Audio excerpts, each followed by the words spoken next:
On the program Jones and Company today, and speaking with Dame Anita Allen, Godfrey Eneas. Dame Anita, after 43 years in the law, have you developed a philosophy of the law? What is your philosophical take on the law? It's a difficult question, I think I'll answer it this way and say that the reason why I like the law is because it's dynamic, it's not static,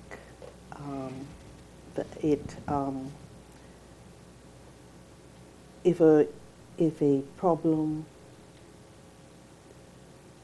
occurs, if there's a problem which presents itself, there is always an answer that you can find in the law.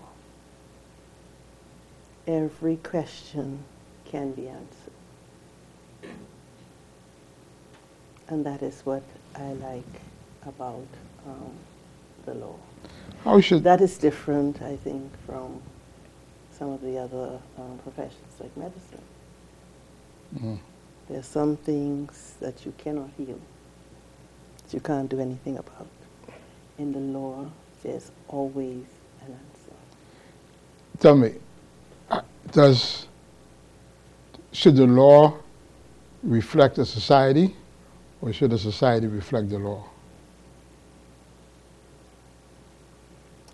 I think I'll answer that by saying I think the law reflects the society. And the law, like I said, it's dynamic, and it needs to change and be flexible in order to take into account the society, what is happening in the society. It ought to be responsive to problems in society and to what is happening. I hope that I have explained. No, I think that answers the question as to why we should revere our local judges, because the local judges is the face of our society. Yeah. Remember, the rule of law is the indispensable foundation of a democracy, and so judges are very important to a democracy, to keeping a society civil. Indispensable. The rule of law is to the democracy. So, we ought to, like you say, give reverence, well, not reverence, but yeah. Respect. Yeah. Respect, great respect. To local judges. To judges who emanate of the society. Who sit on our bench, yeah. And who every day have to interpret the law and who have to decide disputes between persons, and who have to determine whether a person is guilty or not. And this is why the independence of the judiciary is so important. Mm-hmm. It's so important. And I see independence, impartiality, yes. And fairness. Yes. And judges in the Bahamas have fiercely guarded the independence of the judiciary, would you say? say resoundingly yes. Mm-hmm. I would say resoundingly yes. Dame Anita. Godfrey, I want to pursue this independence a little bit. Do you have to stretch to do it? Do you have pangs of conscience or whatever when you are attempting to guard that independence of the judiciary? Because we live in a small, polarized society. As a judge, you follow the law, and you have the Constitution that you must always have regard to, no matter what else you may think. That is the way you have to keep those things in mind, regardless to who it may hurt. If that is the law, that is the law. And we take oaths to do justice without fear or favor, malice or ill will. And so those other considerations don't come really into play. It's what is the law? How do I interpret it? Am I being fair? Am I, that's it. I mean, Okay. you just do what you know is right, and that is kind of dictated by what the law is, what the Constitution says, the facts of the case, and you make your decision, and you go to bed. And you go to bed. Tell me. And don't worry about. And you don't worry about what people are going to say or who is going to be upset. Okay. Dear Anita, we live in a very changing society. Society was going under tremendous transformation during the second half of the 20th century. I know you've, I don't know to what extent, but I know you've had causes or reasons to deal with family law. As a wife, a mother, how do you deal with issues of divorce when you see a family about to be torn apart? I haven't done much family law, but I have done some. But it's the saddest thing, particularly when there are children involved. It's extremely sad. And it does cause you a lot of stress when you have to put asunder or break apart a family, when you have to tear children away from one or the other, which is usually the case because they're going to be living separate after the divorce, and one party is going to get the custody of the children with access for the other. But it's very, very stressful and very sad. So what, you're an Anglican. How do some of these things conflict with your religious? What things you mean? Mean granting divorces? And things of that, I'm a judge. I have to, if the petitioner proves her or his case, I have to grant the divorce. Dear Anita, I read judgments from time to time, and rulings of judges. And I say to myself sometimes, where these people find the time to do all this work? It must be a tremendous burden being a justice of the Supreme Court or even a justice of the Court of Appeal, much less the president of the Court of Appeal. Some of these things are as the size of a book. Some of these judgments I see. These are strenuous, intellectually challenging things that you do, eh? There's no doubt about it. And I think the public does not know the commitment that it takes to be a good judge. I mean, the sacrifice that one makes. My social life is curtailed. I spend long hours at the office, all day on the bench, and when I get home, I have to pull out my books because perhaps tomorrow I have a ruling which I have to give. And then there are Saturdays and Sundays and holidays that I have to spend writing judgments. So I think only our families really know what it takes to be a good judge, the commitment that it takes, and the moral and the strength that it takes each and every day, and I've done it for almost 20 years. Yes. To do a good job. I don't think the public really understands. And it's a 24/7 job. Yeah. And in other countries, there are clerks of the court who can assist in these things, like in the Supreme Court of the United States. Fortunately now, I have 2 research clerks. Okay, yes, 2 very research good. counsel, 2 very intelligent young ladies, and they are tremendous help. This is new for yes, our we've only courts, had them. I've had them for 2 years now. Okay. Yeah, so it has made life a little easier. Yes. As the Bahamas legal fraternity evolved to the point where you now need specialist lawyers. Has it evolved to that point? Yeah. I suppose some people would say that, yeah. And there are people who specialize in commercial matters. Yeah. Wouldn't that bring a dimension, an important dimension, to your capacity to arrive at rulings, your specialist background? You know, if you're probably a general lawyer. You mean if you are promoted to the bench? Yeah.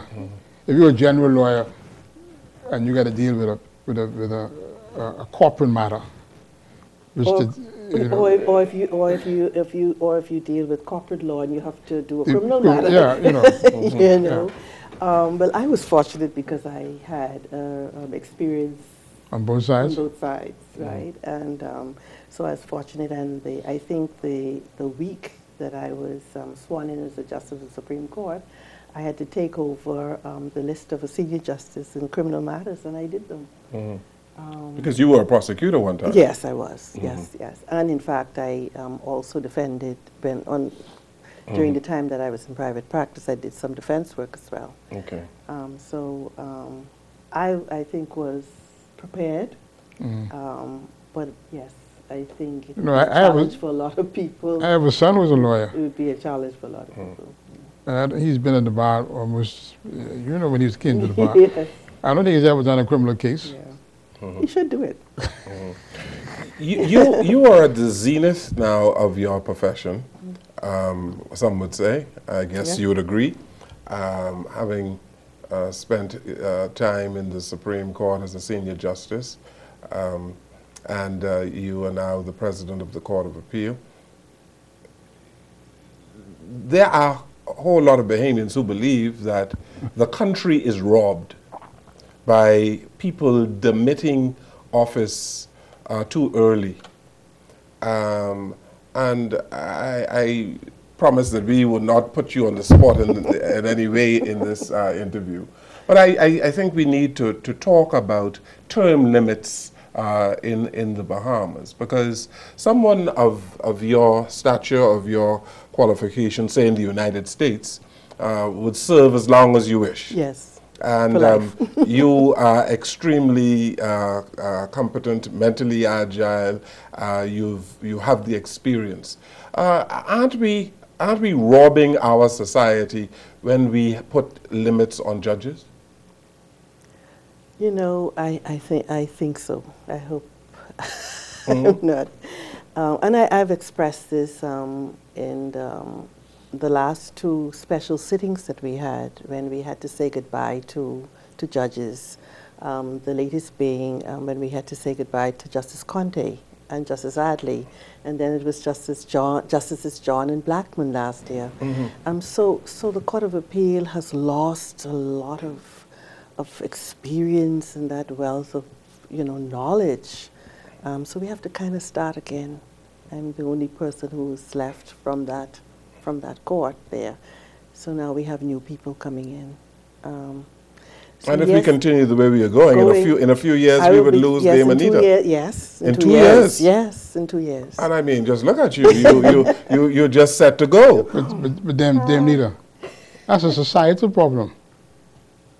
Not just a legal, that's a societal problem, because we live in a society where people believe that when you get a certain age, you should move off the scene. Yeah, that's a different. No, because that impacts people like me. No. Yeah. You're in a different category. I do think the age limit ought to be increased to 75 for judges in the Court of Appeal and 72 if you have to. Yes. if you have to put term limits on. I think it should be 72 for judges in Supreme Court and 75 for judges in the Court of Appeal. I do think so. Yes, because I think it's far too early at 70 to put a judge who is just becoming, who's seasoned and knowledgeable and has all that great experience, to put him out or put her out, and so you lose that. All of that experience, that institutional knowledge. Memory, knowledge, institutional knowledge, you lose all of that. So I do think that that should be revisited. I do think that should be revisited. But that requires a change in the Constitution. Yes, I think so, yes. Should be revisited, I think. Yes. I wanted to talk a little bit about, I want you to be, to inspire some young women in this country, Dame Anita. And I say that because there are a good number of young women who are watching you, listening to you today, who would wish to know how you got where you are. And I want to talk about the core values that you employ to get where you are today. Well, first of all, I am a woman of faith. I believe in God, my Creator. I believe in my Redeemer. And I believe in that I should, and I try to follow His commandments, to love Him and to love my neighbors as myself. I've taught my children all of those principles. I took them to church every Sunday. Took them to church every Sunday. And I believe that one should have dreams. One should always set goals. One should always believe in those dreams, believe passionately in those dreams, no matter what happens. Just believe in them. If you are disappointed or discouraged or something happens, you fall down and you get up, and the next day you go on. I believe in those dreams, and I'm going to work hard to achieve them. And if you continue to believe, no matter what the challenges are, continue to believe in the beauty of those dreams, as Eleanor Roosevelt said, and work hard to achieve them. Success will be yours. So your faith is really important in your work. My faith is very important. What about preparedness? Yes. You wouldn't have this position if you weren't well prepared, academically and professionally. Yes. What about that in terms of? Like I said, I had a sister who was 24 when she took on the responsibility of 5 children when my mother died. And oh my goodness, every day it was, you're not going to disappoint me. You're going to work hard, and you're going to get your education. You're not going to disappoint me. Anita, you can be anything you want to be. Just continue to work hard. Every day we heard that, my sister and I have a younger sister, Stephanie, every day we heard that. It has never left me. And when I was a teenager, if I even thought of doing something that wasn't right, it would resonate in my head. You're not going to disappoint me. You're not going to disappoint me. And I pledged that I would not disappoint somebody who was so loving and who took on that responsibility at 24 to make sure that I got what I needed and to make sure that I did well. And I mean, at great sacrifice. She was never able to go on to do anything. My brothers, who were teenagers, had to come out of school to work, to help us, to put food on the table and to help with the 2 younger children. And so I've never forgotten that I owed them so much. And this is what you passed on to your children as well? This is what I passed on to my children as well. You're going to set goals, you're going to believe in them, and you're going to work hard. And also you're going to give something back to your country. And so I have Algernon, who is a prosecutor.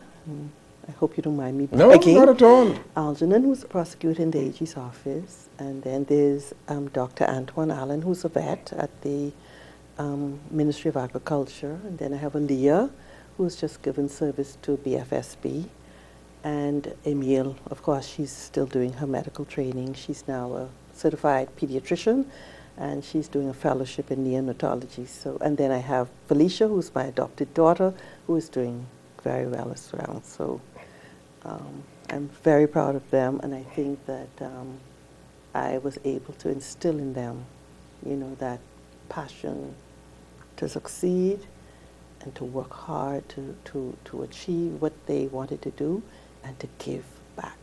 You know, very, very successful children. You know, they always say, when you look behind a good man, you always find a good woman. What about our friend?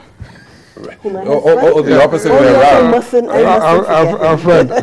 Behind every successful woman is a good man? Is a good man. Is that really so?